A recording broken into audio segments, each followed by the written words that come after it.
Hoje a gente vai falar sobre alta costura. Entra na roda e fique à vontade. Eu sou a Maria Ribeiro e essa é a Moda de Conversa.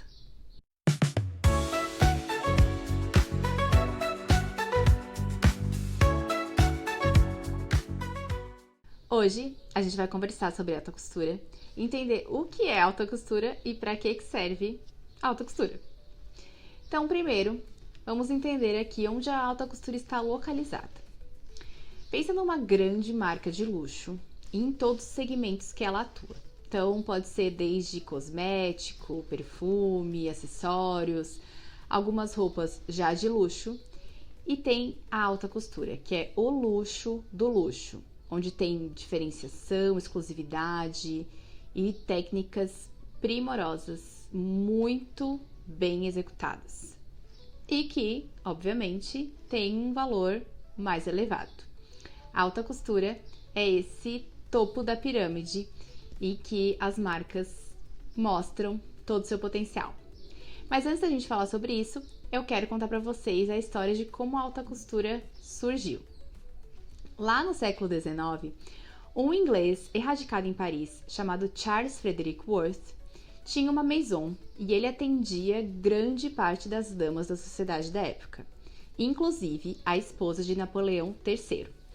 Então, a gente está ali numa época de Revolução Industrial, em que a burguesia tinha um poder de compra muito bom. E ele atendia justamente essas mulheres, essas damas da sociedade. E ele começou a ter algumas ideias ali para movimentar o negócio dele. Uma das ideias foi começar a fazer os vestidos a partir de uma manequim viva, que era a esposa dele.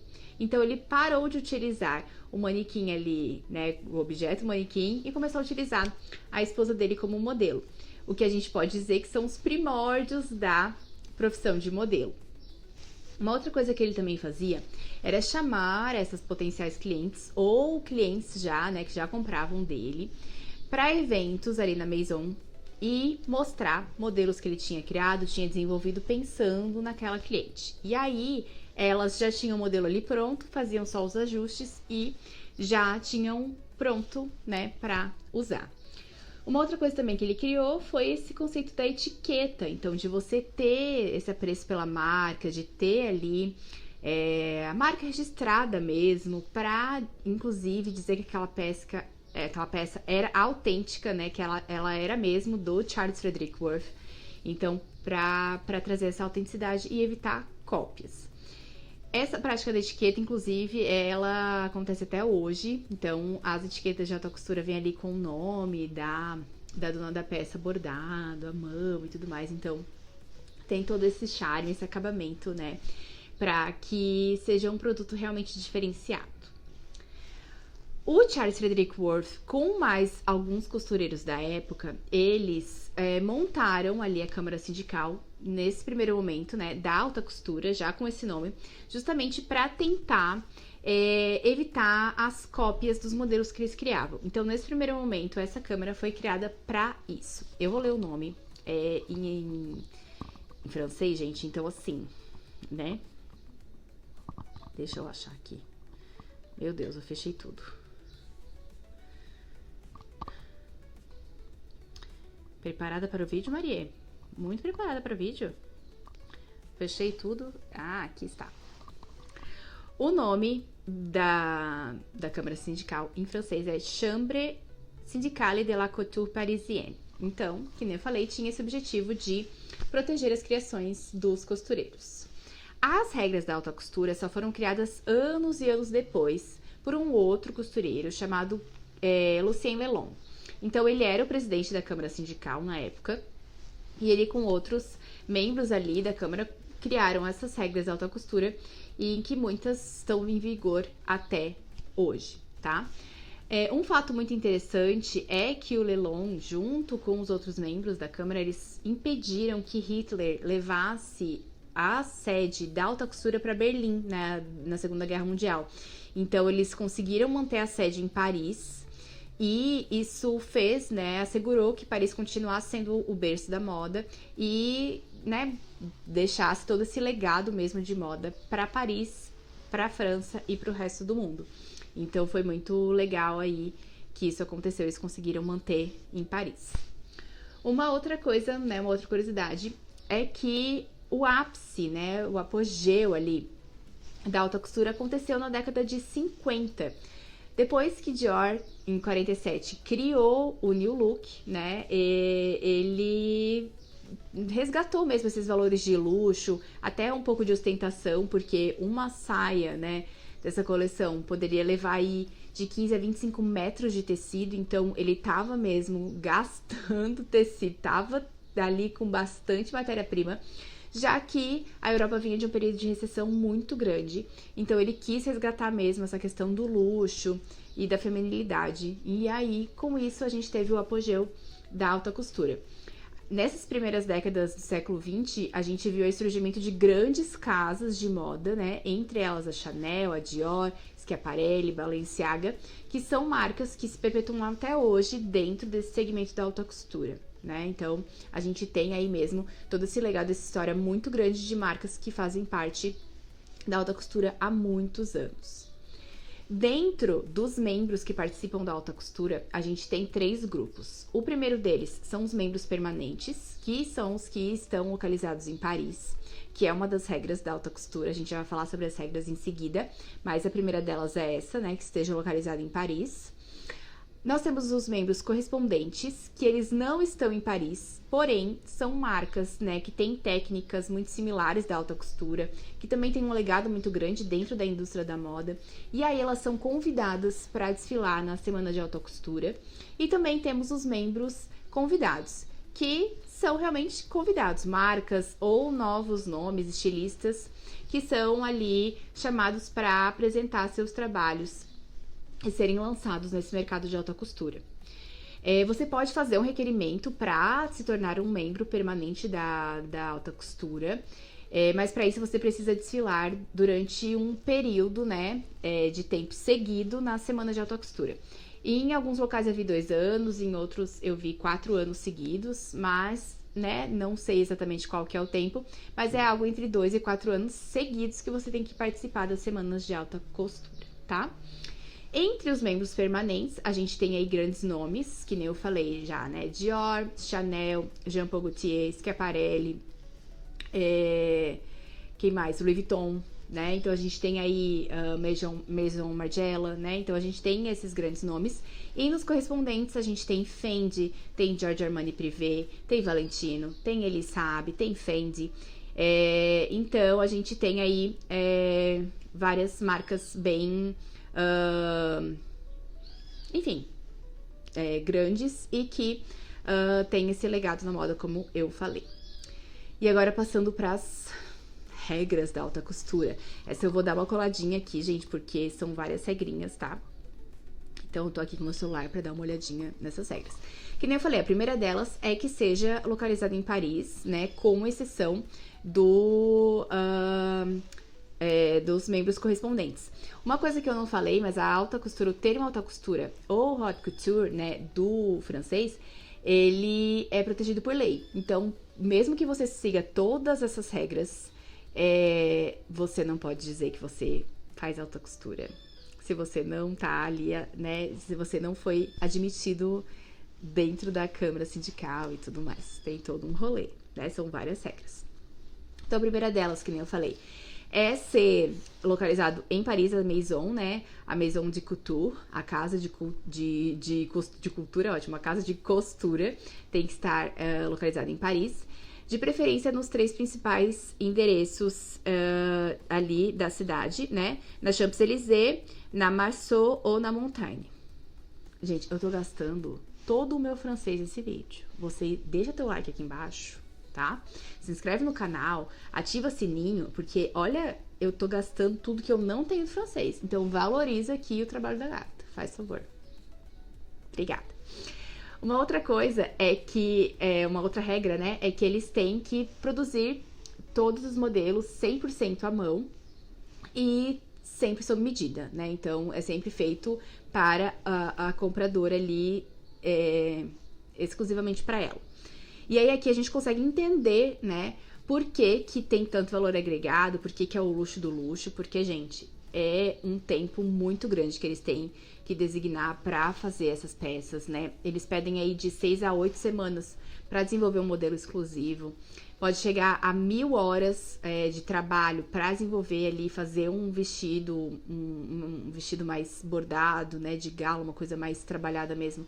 Então, é um grande trabalho, um grande esforço que é feito, tá?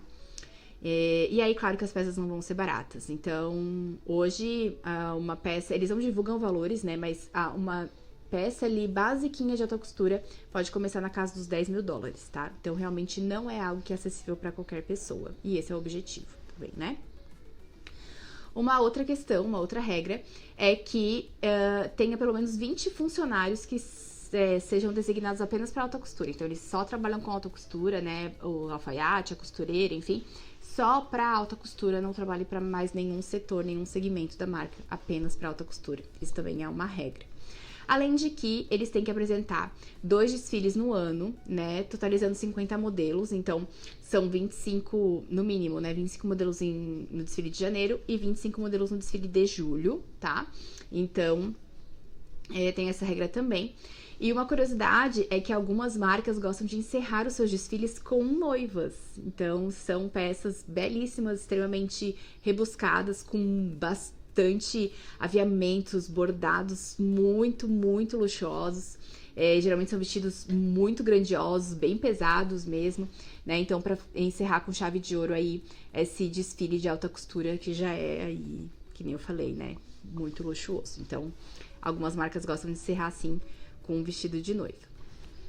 Uma outra regra, que eu não encontrei ali na listagem, mas acredito que ainda esteja em vigor, é que a marca tem que ter um perfume próprio, né? Então, além de ter alta costura, tem que ter um perfume, mas que nem eu falei, muitas dessas marcas já atuam em vários setores, então acho que isso não é problema para elas. Uma outra regra, essa eu não consegui averiguar se ela ainda tá em vigor, se ela ainda realmente funciona assim. Mas, antigamente, algumas peças, quando elas chegavam um valor agregado mais alto, elas não poderiam ser vendidas para compradoras do mesmo continente. E por que isso acontece? Porque o número de compradores de alta costura ali já é muito pequeno. E aí, essas pessoas tendem a circular nos mesmos ambientes, nas mesmas festas, nos mesmos eventos. É algo muito mais fechado, né? São pessoas aí que a gente não sabe nem quem são. Mas, então, para evitar que 2 pessoas estejam com roupas iguais no mesmo evento, eles tinham essa regra para restringir. A única coisa que eu encontrei é que hoje em dia, se você quer a exclusividade de uma peça, você tem que pagar a mais por isso, o que faz total sentido, tá? Uma outra coisa também é que quem compra alta costura tem que saber, né, que você, além de ter o dinheiro para comprar a peça, você também tem que ter o dinheiro para ir até Paris para fazer as provas, né? Então, tem gente que não quer ficar se deslocando o tempo inteiro, então acaba solicitando um manequim com as suas medidas, o que eu imagino que também deve ter um valor adicional, né? Não encontrei nada a respeito, mas imagino que sim. Ou então você ir lá fazer as provas, né? Porque como é sob medida, você tem que ir fazendo as provas durante o processo para que fique exatamente na sua medida. Então, isso é também algo que deve ser feito. Uma outra questão é que a alta costura, ela nunca entra em liquidação, né? Então, não existe você ir na liquida da alta costura, isso não existe. Até porque não combina com uma proposta desse segmento, né? Fazer liquidação é algo que não vai acontecer na alta costura. E uma outra regra que existe também é que a peça ela não pode deixar Paris até ela estar finalizada e ser levada embora pela sua compradora, a não ser que ela seja bordada e aí ela precisa ser bordada em outro lugar e voltar para Paris. Aí ela pode deixar Paris e depois ela volta para Paris para ser finalizada. Então, são várias regras mesmo. E agora a gente vai entender também como é que funciona esse mercado, né? Porque, que nem eu falei, o número de compradores desse mercado é muito, muito pequeno. Estima-se hoje em dia, são cerca de 4 mil compradores. E as pessoas que compram, na verdade, elas são chamadas de colecionadoras. Por quê? Porque são peças extremamente exclusivas, né, que tem ali todo um diferencial na sua construção. São peças que duram durante muito tempo. Então, elas ficam mesmo no acervo da família, elas passam de geração em geração. E elas carregam aí grande história da marca. Então, a pessoa que tem essa peça, ela é considerada uma colecionadora.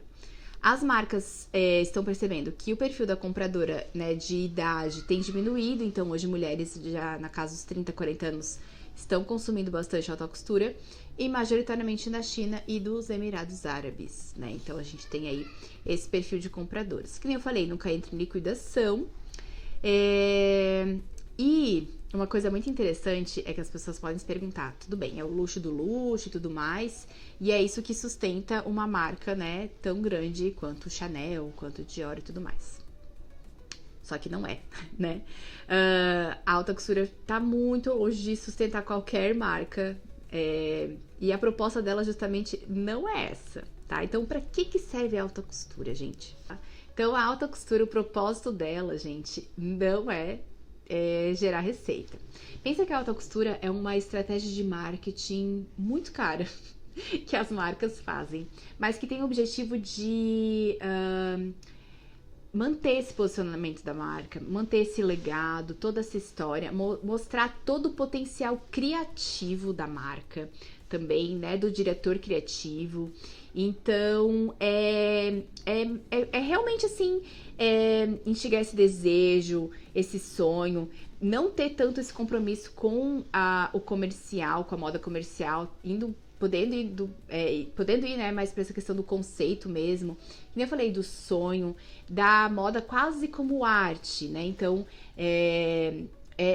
mesmo instigar esses valores e mostrar a moda bem na raiz, assim, aquela coisa bem da fantasia, do sonho, e criar um certo distanciamento. Se vocês verem, né, tipo, campanhas dessas marcas, vocês vão ver que as modelos nunca estão sorridentes, elas nunca estão assim, elas estão sempre assim com uma cara fechada, mais distantes, assim, sérias, justamente para criar esse distanciamento também, né? Para que seja ali algo quase como inalcançável, que poucas pessoas têm acesso, né? Mas que te faça desejar e que te faça querer ter um pedacinho dessa marca. E aí onde eles ganham é nisso, vendendo esses produtos que são mais acessíveis da marca, como por exemplo os cosméticos, os perfumes, né? Então você tem um pedacinho da marca, mas você não chegou lá no topo do luxo, que é a alta costura. Mas é a alta costura que vai te manter aqui nesse sonho e nesse desejo. Um dos diretores criativos que eu mais gosto de acompanhar e que tá fazendo, assim, um trabalho muito bonito é o Daniel Roseberry na Schiaparelli. Nessa última coleção que ele apresentou, que foi em junho, na verdade não foi em julho, porque eles adiantaram a semana de alta costura devido às Olimpíadas e tudo mais, ele trouxe muito da essência da Schiaparelli, né? A Schiaparelli tem essa questão do surrealismo muito forte, então, assim, ele se inspirou em modelos anteriores da marca, de décadas anteriores, mas ele trouxe também a assinatura dele, e é lindo, é apaixonante de ver. Então, que faz mesmo a gente viver esse sonho, ver eles contando essa história e perpetuando esse legado da marca. Então, é muito legal. Enfim, espero que vocês tenham gostado desse vídeo. Contem aqui nos comentários o que vocês acharam. E a gente se vê na semana que vem. Um beijo e até lá!